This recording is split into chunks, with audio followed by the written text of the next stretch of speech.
ಈಗ ನಾನು ಪ್ಯಾನ್ ಇಟ್ಟು ಎಣ್ಣೆ ಹಾಕ್ತೀನಿ, ಅಡುಗೆ ಎಣ್ಣೆ. ಒಂದು 3 ರಿಂದ 4 ಸ್ಪೂನಷ್ಟು ಅಡುಗೆ ಎಣ್ಣೆ ಹಾಕ್ರಿ. ಈಗ ಇದು ಸ್ವಲ್ಪ ಬಿಸಿ ಆಗಲಿ. ಒಂದು 1/4 ಸ್ಪೂನಷ್ಟು ಸಾಸಿವೆ ಹಾಕ್ತೀನಿ.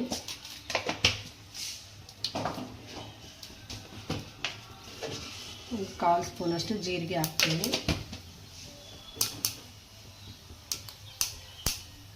ಇದು ಸ್ವಲ್ಪ ಚಟಪಟ ಅನ್ನಲಿ. ಈ ಪಲ್ಯ ಮಾಡೋಕೆ ಈರುಳ್ಳಿ ಜಾಸ್ತಿ ಬೇಕು. ಅದನ್ನು ನೀವು ಈರುಳ್ಳಿನ ಚೆನ್ನಾಗಿ ಸಣ್ಣಗೆ ಹೆಚ್ಚಿಟ್ಕೊಳ್ರಿ. ಈಗ ನಾನೊಂದು 4 ಹಸಿಮೆಣಸಿನಕಾಯಿ ಹಾಕ್ತೀನಿ.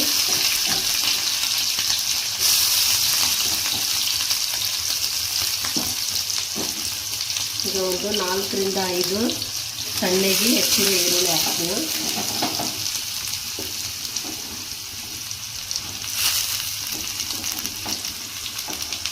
ಇದು ಭಾಳ ಈಸಿಯಾಗಿ ಮಾಡ್ಬೋದು ಪಲ್ಯನ.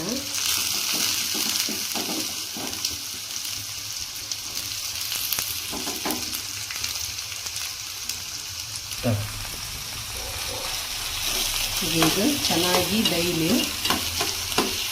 ಇದು ಚೆನ್ನಾಗಿ ಬಂದರೆ ಈ ಪಲ್ಯ ಭಾಳ ಈಸಿ ಇದು ಮಾಡೋದು, ಮತ್ತು ಅಷ್ಟೇ ರುಚಿಯಾಗಿ ಇರುತ್ತೆ. ನಮ್ಮ ಕಡೆ ಹೋಟೆಲಲ್ಲಿ ಸಾಗುನು ಕೊಡ್ತಾರೆ, ಮತ್ತು ಈ ಥರ ಪಲ್ಯನೂ ಇಟ್ಟಿರ್ತಾರೆ. ಈ ಥರ ಪಲ್ಯ ಇದ್ರೇ ಜಾಸ್ತಿ ಜನ ಇಲ್ಲಿ ಪೂರಿ ತಿಂತಾರೆ. ಇದು ಚಂದ ಬೆಳೀಲಿ.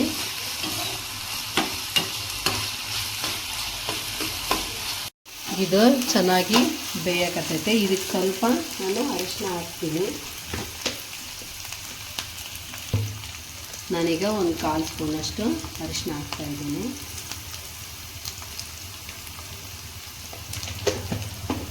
ನಿಮ್ಮ ರುಚಿಗೆ ತಕ್ಕಷ್ಟು ಉಪ್ಪು ನೋಡಿ ಹಾಕ್ಕೊಳ್ರಿ. ನಾನೀಗ 1 ಸ್ಪೂನಷ್ಟು ಹಾಕ್ತಾಯಿದ್ದೀನಿ. ಇದಕ್ಕೆ ನೀವು 1 ಸ್ಪೂನಷ್ಟು ಸಕ್ಕರೆ ಹಾಕ್ರಿ.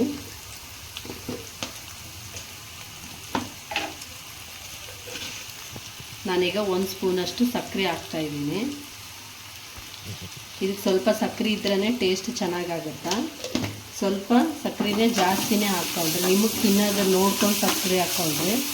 ಮತ್ತು ನಿಮ್ಮ ಮನೇಲಿ ಸ್ವೀಟ್ ತಿನ್ನಲ್ಲ ಅಂತಂದು ಹಾಕಿ ಇದು ಮಾಡಬೇಡ್ರಿ. ಇದು ಸ್ವಲ್ಪ ಸ್ವೀಟ್ ಇದ್ರೇ ಪಲ್ಯ ಚೆನ್ನಾಗಿ ಅನಿಸುತ್ತೆ. ಈಗಿದು ರೆಡಿ ಆಯಿತು. ಈಗ ಇಷ್ಟೇ, ಗ್ಯಾಸ್ ಬಂದ್ ಮಾಡಿ. ಈಗ ಇದು ತಣ್ಣಗಾದ್ಮೇಲೆ ಇದಕ್ಕೆ ಪುಟಾಣಿ ಹಿಟ್ಟು ಹಾಕೋಣ. ಇದು ರೆಡಿ ಆಗೈತೆ. ಗ್ಯಾಸ್ ಬಂದ್ ಮಾಡ್ತೀನಿ. ಪಲ್ಯ ತಣ್ಣಗಾಗಿದೆ. ಈಗ ನಾನು ಇದಕ್ಕೆ ಈ ಥರ 1 ಕಪ್ಪು ಪುಟಾಣಿ ಹಿಟ್ಟು ತೊಗೊಂಡಿದ್ದೀನಿ. ಈ ಪುಟಾಣಿ ಹಿಟ್ಟನ್ನು ನೀರಿನಲ್ಲಿ ಕಲಸಿ ಇದರಲ್ಲಿ ಹಾಕೋಣ. ನೀರಿನಲ್ಲಿ ಕಲಸಿ ಹಾಕಿದ್ಮೇಲೆ ಕುದಿಸೋ ಅವಶ್ಯಕತೆ ಇಲ್ಲ. ಈಗ ಇದನ್ನು ನೀರಲ್ಲಿ ಕಲಸೋಣ. ನಿಮ್ಗೆ ಎಷ್ಟು ಗಟ್ಟಿ ಬೇಕೋ ಅಷ್ಟು ನೋಡಿಕೊಂಡು ನೀವು ಕಲಿಸ್ಕೊಂಡು ಹಾಕ್ಕೊಳ್ರಿ. ಭಾಳ ಗಟ್ಟಿ ಇರೋದೇನು ಬೇಡ, ನಾರ್ಮಲ್ ಆಗಿದ್ದರೆ ಸಾಕು.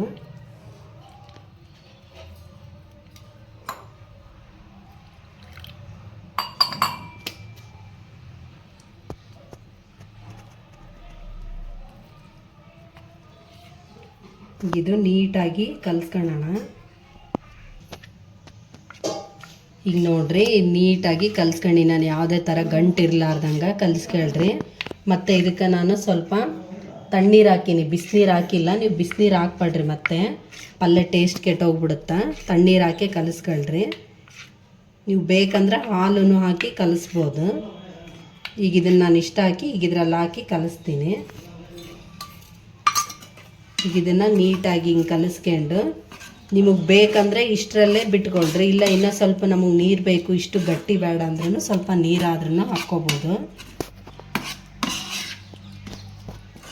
ನಿಮ್ಗೆ ಇಷ್ಟೇ ಬೇಕಂದ್ರೂ ಬಿಡ್ಬೋದು. ಇಲ್ಲ ಇನ್ನೊಂದು ಸ್ವಲ್ಪ ನೀರನ್ನ ಹಾಕ್ತೀನಿ, ಭಾಳ ಗಟ್ಟಿ ಅನಿಸುತ್ತಾ. ಅದಕ್ಕೆ ಈಗ ಇದಕ್ಕೆ ಸ್ವಲ್ಪ ನೀರು ಹಾಕಿ ಕಲಿಸ್ಕೊಂತೀನಿ. ಇಷ್ಟಿದ್ರೆ ಆಯಿತು, ಪಲ್ಯ ಚೆನ್ನಾಗಾಗುತ್ತೆ. ಪೂರಿ ಜೊತೆ ಇದು ಉಳ್ಳಾಗಡ್ಡಿ ಪಲ್ಯ ಟೇಸ್ಟ್ ಚೆನ್ನಾಗಿರುತ್ತೆ. ನೋಡಿರಿ, ನಿಮ್ಗೆ ಈ ಥರ ಮಾಡ್ಕೊಳ್ರಿ.